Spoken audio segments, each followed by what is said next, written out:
Da discussão em votação. Solicito às vereadoras e vereadores que registrem seus votos.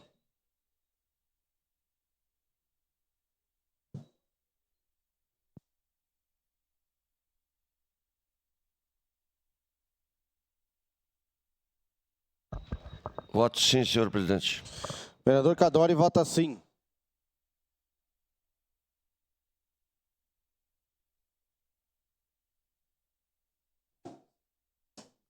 Bela Gladys Lucas, não.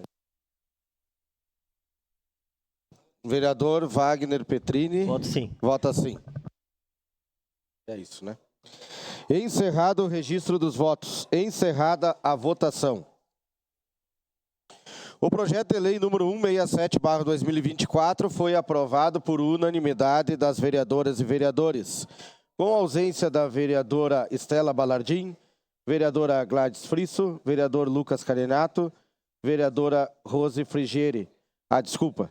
Vereadora Rose Frigieri. Vereador Lucas Carenato está em representação. Vereadora Marisol Santos também está em representação.